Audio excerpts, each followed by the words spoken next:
I'm Richardson, and we have just received breaking news about an earthquake and tsunami that occurred in Japan. Our science expert, Piper, is going to talk about it.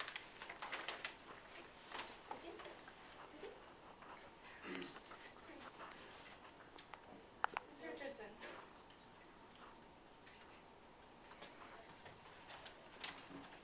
He's our expert.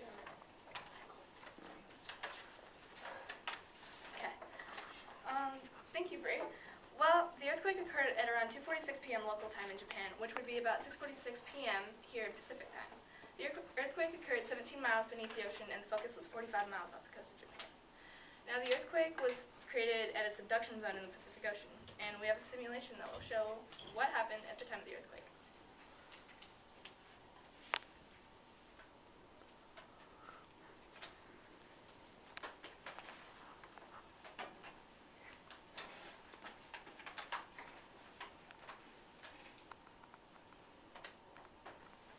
Okay, so as you can see, the earthquake occurred when the Pacific plate subducted under the North American plate. And as it did that, it pushed the North American plate upwards, displacing a lot of water, which that caused the tsunami then.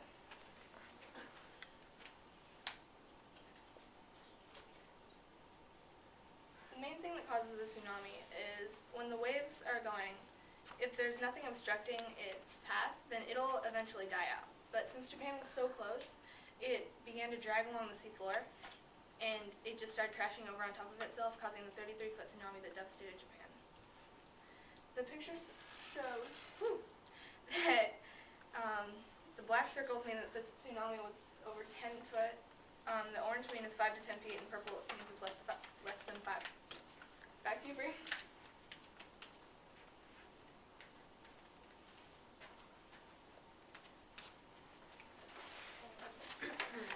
Alright, thank you. Next we have a few maps and pictures from the earthquake and tsunami.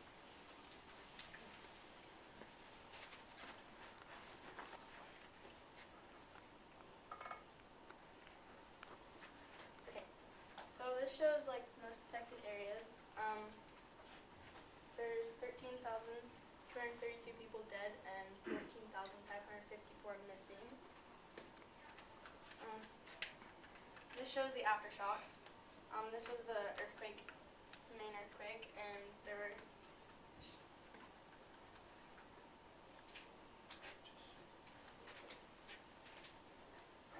okay. Now Brandon's gonna show us some photos.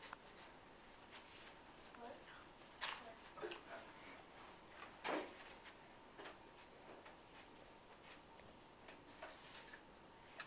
What? Oh. Oh, I can use that. Can I use it? Which one? Alright.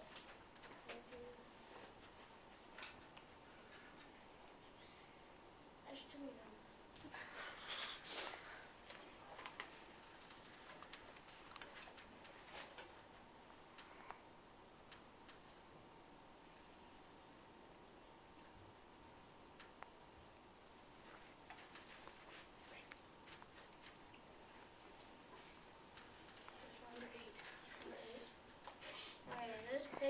This is a picture of piles of cars and trees left in the port city of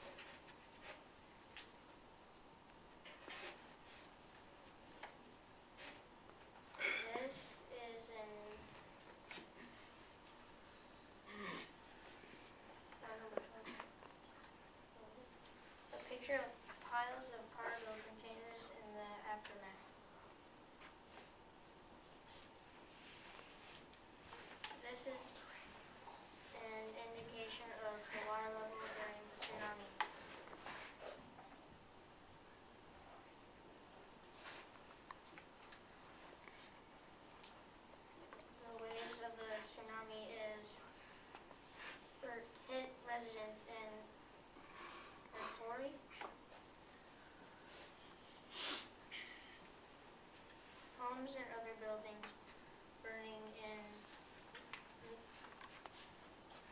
Detroit.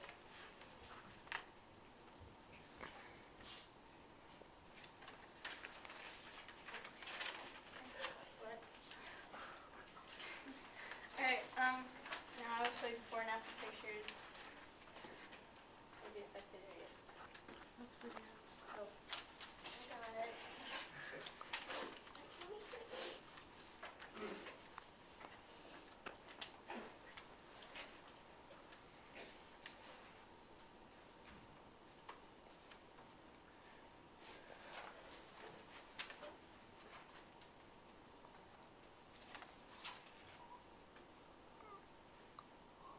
okay, so this is the Sendai airport.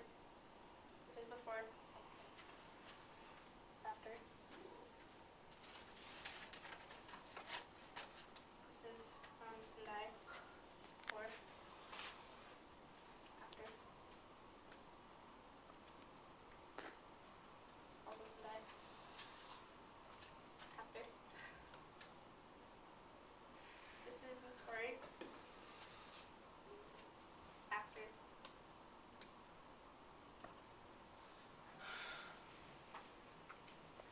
This is the place. That's after.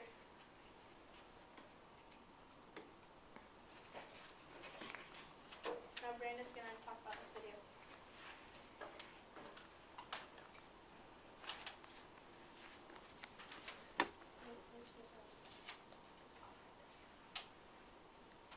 Um,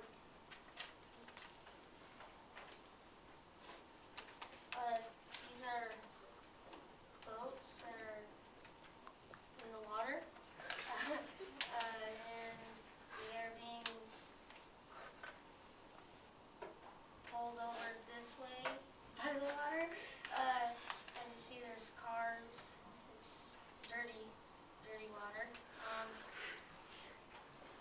And you can see how much force this water has because it's picking up vans and boats and just moving them.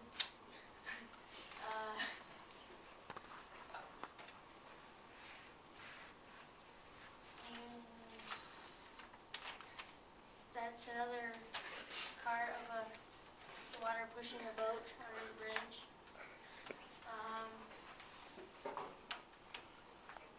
It would probably be dangerous to be down there on a boat.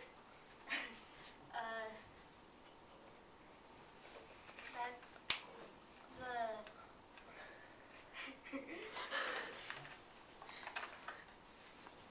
there's some waves, and it's dirty.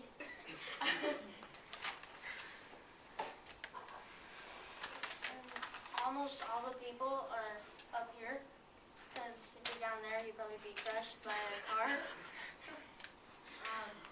There's another picture of how much force water or waves can have. And there's another picture or video that is pushing more cars. There's just a ton of cars.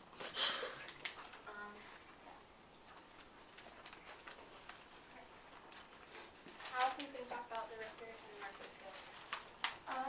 The Mercalli scale is based on the damage done during the earthquake. And so the Japan earthquake during 2011 was decided to be an 11 due to all the damage caused. On the Richter scale, it's based on the shock waves and that kind of idea. So it was a 9.0 on the Richter scale. Alright, so Fukushima power plant has been of great concern to the people of Japan. When the earthquake occurred, it shut off the power in the reactors, and so the cooling system was down, and the cooling rods in the reactors overheated and began releasing radiation, and there was a 40-mile radius that was evacuated to avoid radiation poisoning. And this nuclear accident was the second worst one since Chernobyl.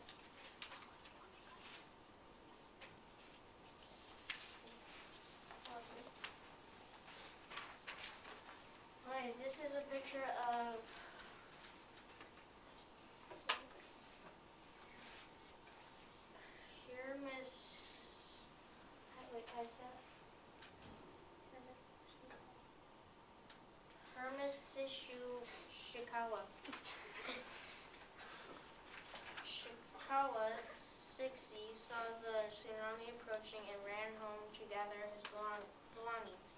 Before he knew it, his home was destroyed and he was swept out to sea on what used to be the roof of his house. No helicopters or boats that came nearby noticed me. I thought that day was going to be the last day of my life. Shikawa later said, finally, after 2 days at sea, he was spotted by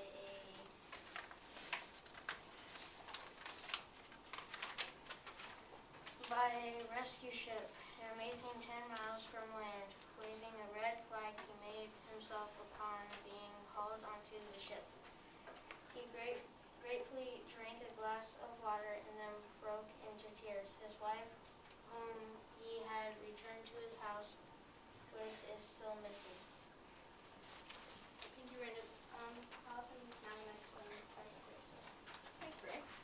Well, P waves are always going to be the fastest, and they always arrive first, and mainly because they go straight back and forth. S waves go more of a curved pattern, and they'll arrive second. And then L waves, or surface waves, always arrive last, and usually they cause the most damage. But in the Japanese case, the S waves cause the most damage. And those are the actual seismograph readings from the Japan earthquake, and as it shows, there were plenty of aftershocks for the poor people there. Okay, so this is the tsunami cause and effect. The tsunami was caused when the earthquake displaced the water. The water then moved towards land, and as it got closer to land, it dragged on the bottom of the ocean and built up into the 39-foot tsunami it was when it reached land. It killed many people, and it was the main source of destruction in Japan.